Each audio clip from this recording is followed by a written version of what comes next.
Hello, ओम नमः शिवाय। मैं हूँ Shivangi Shulata Rai Chatterjee. Welcome in my channel Shulata's open window.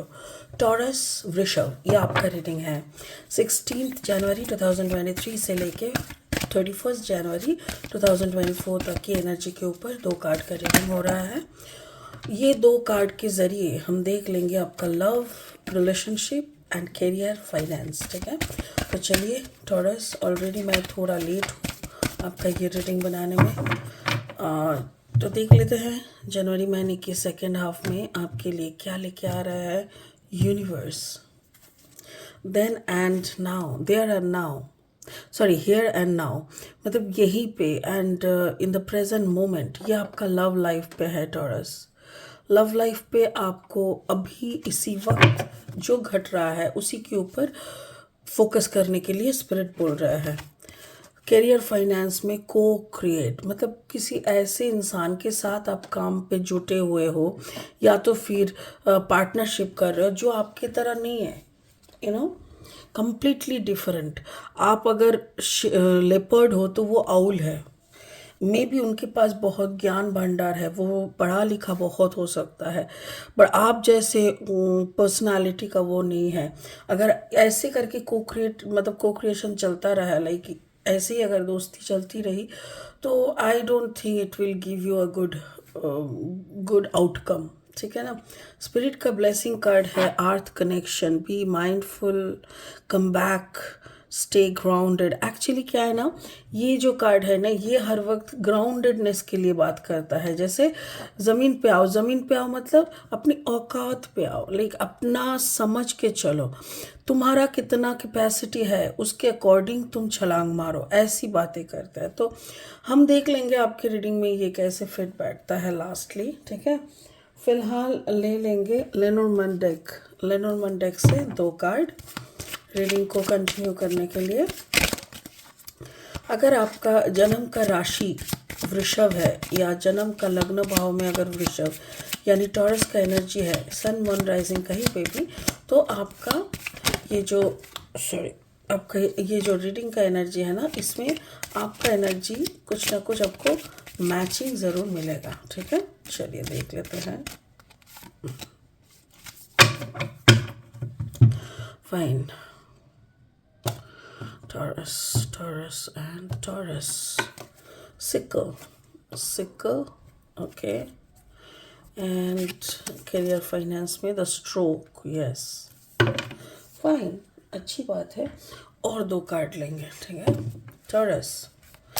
Taurus, अगर आप नए हो ना मेरे चैनल पे, मुझे सुनते हुए आप एंजॉय करते हो, तो प्लीज़ मेरी चैनल को ना सब्सक्राइब करके बेल आइकन को ज़रूर दबा देना, ताकि मेरी बनाई हुई हर एक वीडियो आप तक ज़रूर पहुँचे। और अगर मेरी कंटेंट यूज़फुल एंड हेल्पफुल लगते हैं आपको, तो उसको लाइक ज़रूर दीजिए और उसको शेयर कीजिए उन लोगों के साथ जिन लोगों को ऐसी सजेशंस की ज़रूरत है। Okay, S of pentacles, okay, and आपका है थ्री ऑफ पेंटिकल्स। वाओ, समझ में आ गया, गॉट इट। चलो टॉरस, देख लेते हैं एग्जैक्टली क्या बोला जा रहा है। आपका लव लाइफ से शुरू करेंगे। लव लाइफ में है card number 32। 3 + 2 = 5। 5 is the number of a new beginning, कुछ नया शुरू करके, एक्सपेरिमेंटल, कुछ नया देखना, ऐसे नंबर है। और इसका जो है कि हियर एंड नाउ, मतलब आप मोस्ट ऑफ द टाइम आप पास्ट को अगर सोचते हो, सोचो आपका जो रिलेशनशिप है ना, उस रिलेशनशिप में कुछ दरार आ गया है, या आप दोनों नो कांटेक्ट जोन में हो, आप दोनों से बातें ही नहीं हो रहा है, वो बात बंद कर दिया तो आप कभी कुछ ना कुछ कारण से आप भी बंद कर दिए, और आप most of the time past में जी रहे हो। वो ऐसी बोलती थी, वो ऐसा करता था, वो ऐसे करके मनाते थे, हमको अभी बात नहीं कर रहा है, मतलब ये सारी बातें all are the past discussion में आप फंसे हुए हो। बट इस पास्ट में रहने से आपको कुछ मिलेगा नहीं। If you are really missing your partner, आप जाओ ना, जाके बात करो। इतने ईगो का क्या है, ईगो को थोड़ा साइड रखो, जाके बात करो। और अगर आपको लगता है कि नहीं ये रिश्ता हम कट करके फेंक देंगे, इस रिश्ते में और कुछ भी बचा हुआ नहीं है, इस रिश्ते को लेके और बात करने से या इस रिश्ते को लेके और आगे बढ़ने का कुछ है नहीं, अगर आपको लगता है तो फिर ठीक है, तो फिर पास्ट में जीने का कोई मतलब कोई मतलब ही नहीं है। कार्ड नंबर है 1, दैट मीन्स कार्ड नंबर 10 मतलब 1, यानी आप इसको ख़त्म कर रहे हैं और एक नया बिगिनिंग के लिए आप सोच रहा है, प्लान कर रहा है। तो जब कुछ ख़त्म होता है और एक नया बिगिनिंग का प्लानिंग चलता है, तब भी पास्ट का कोई गुंजाइश होना नहीं चाहिए। तब होना क्या होता है कि कैसे क्या शुरुआत हो गया। एस ऑफ पेंटिकल्स, देखो, ओके, थैंक यू। स्पिरिट का कहना है ये जो रिश्ता था आपका ना, ये रिश्ते में काफ़ी नुमाइश थी पैसों की। जैसे आप उन्हें बहुत मोहब्बत करते थे, आप उनको अपने पलकों में बिठा के रखने का ऐसा एक था। बट मेरे ख्याल से आपकी financial thing is not in balance.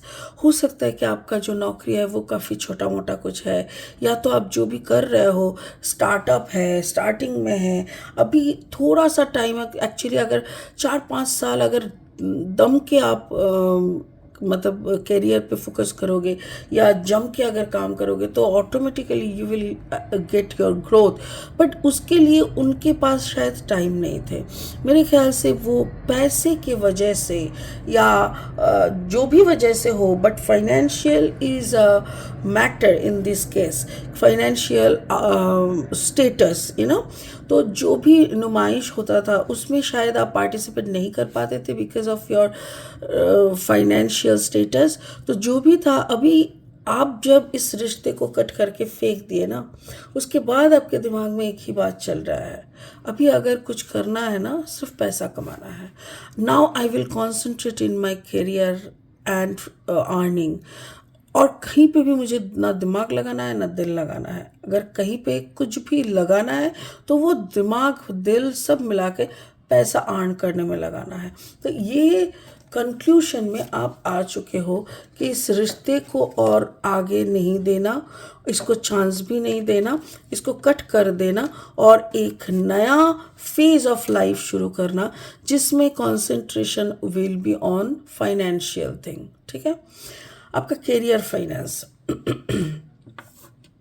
को क्रिएट, करियर फाइनेंस में मुझे ऐसा लग रहा है आप किसी ऐसे इंसान के साथ पार्टनरशिप का सोच रहे हो।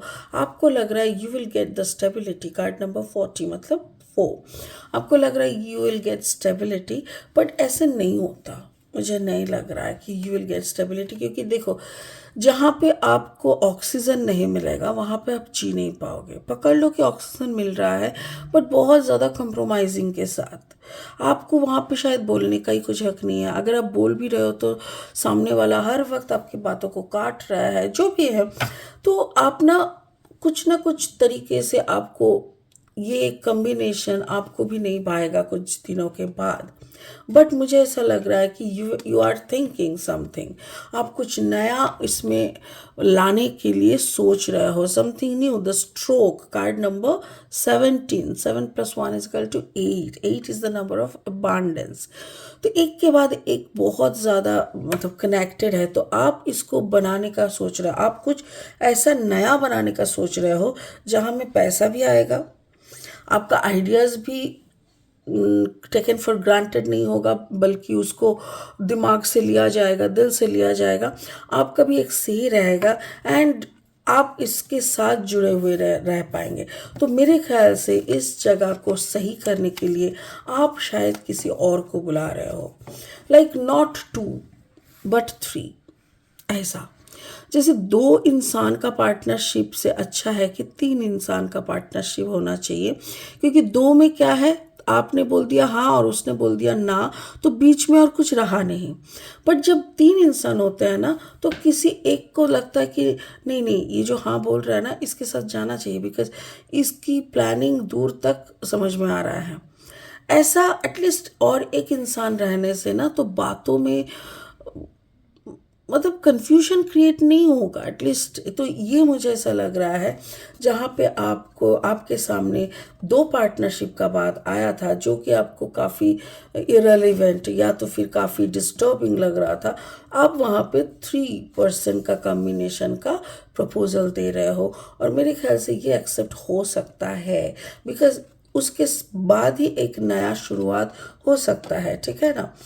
तो ये जो पूरा सिचुएशन है इसमें एक चीज़ मुझे बोलना है टॉरस, आप जो टॉरस होता है ना, टॉरस बहुत ही अच्छे इंसान होता है। टॉरस का जो मन होता है बहुत ही नरम होते हैं इंसान के लिए, बहुत आप बहुत सर्विस प्रोवाइडर की तरह हो, बहुत सेवा भाव में रहते हो। बट आप में एक प्रॉब्लम है, एक है कि आप हर वक्त ये सोचते हो कि I know everything, I know, I know. कोई कुछ बोलेगा ना तो आप बोलोगे आई आई नो, आई नो। तो ये जो आई नो वाला है ना, इसको थोड़ा दबा के रखना पड़ेगा। क्यों मैं बता रही हूँ, क्योंकि स्पिरिट का भी कार्ड बोल रहा है कि B mindful, come back, stay grounded. तो कहीं ना कहीं जो ये जो आपकी मेंटालिटी है ना, ये जो आपकी आई नो एवरीथिंग वाला मेंटालिटी है, इसको थोड़ा साइड रखिए। आप थोड़ा ग्राउंडेड हो जाइए, थोड़ा देखिए सीखने और देखने में, मतलब नया कुछ सीखने में, वो बड़े हो या छोटे हो किसी से भी, उसमें शर्म की कोई बात ही नहीं है। उसको लेके आपको छोटा होना, अरे हम छोटे हो गया, ऐसा कुछ भी नहीं है। सो जो भी हो रहा है उसको होने दीजिए। और देखिए, कुछ नया सीखने के लिए अगर आँख और सर नीची भी करनी पड़ी ना तो भी सही है, क्योंकि सीखने का कोई सीमा नहीं होता। और जब इंसान सरेंडर मोड में आके बोलता है ठीक है मुझे ये ना नहीं आता है, मुझे प्लीज़ थोड़ा सिखा दो, ऐसे भाव में अगर जब आता है ना तो सामने वाला भी छप्पड़ फाड़ के सिखाने का मन में रहता है। बट आप आके अगर ईगो मतलब अपना क्या बोलते हैं, अपना एटीट्यूड दिखा रहे हो, ये आई नो, तो ठीक है जो बता रहे हो तो बता दो, हम सुन लेते हैं, ऐसा टाइप का, तो सामने वाला भी ना चाप चाप के बोलता है। मतलब 2 सेंटेंस बोलेगा, बाकी का 8 पॉइंट अपने पॉकेट में ही रख देगा कि तेरे को तो पता ही है ना, तो जान दे, ऐसा करके। तो ये सब मत करो, थोड़ा अपना ग्राउंडेडनेस में आओ और अपना आपको थोड़ा स्टूडेंट कैटेगरी में लाओ। सीधी सी बात है, if you can be a good student you will get, definitely you will get good teacher, ठीक है। क्योंकि अभी आपको थोड़ा गाइडेंस की ज़रूरत है। नया नया अगर काम काज या मतलब बिजनेस या कोई प्रोजेक्ट में लगे हुए हो तो वहाँ पे गाइडेंस की ज़रूरत है। हर जगह पे आप सब कुछ जानते हो करके अगर आप खड़े हो जाओगे ना तो थोड़ा मुसीबत हो सकता है। रिश्ते में भी आपने हाथ मतलब एक रिश्ते से हाथ धो बैठा तो अभी आपका पूरा कंसंट्रेशन फाइनेंस ग्रोथ में जब है तो वहाँ पे गाइडेंस की काफ़ी ज़रूरत है। और इस गाइडेंस को एकदम दिलो दिमाग से एक्सेप्ट कीजिए ताकि आपका कोई मतलब आने वाले टाइम आपका सॉर्टेड रहे, कोई प्रॉब्लम ना क्रिएट ना हो, ठीक है ना। ओके, तो चलिए इसी उम्मीद के साथ, इसी बात के साथ इस रीडिंग को यही ख़त्म करते हैं। फिर मिलेंगे बहुत जल्दी बहुत इंटरेस्टिंग वीडियोस के साथ। तब तक के लिए आप बने रहें, खुश रहें एंड ओम नमः शिवाय का जाप करते रहें। Thank you so much.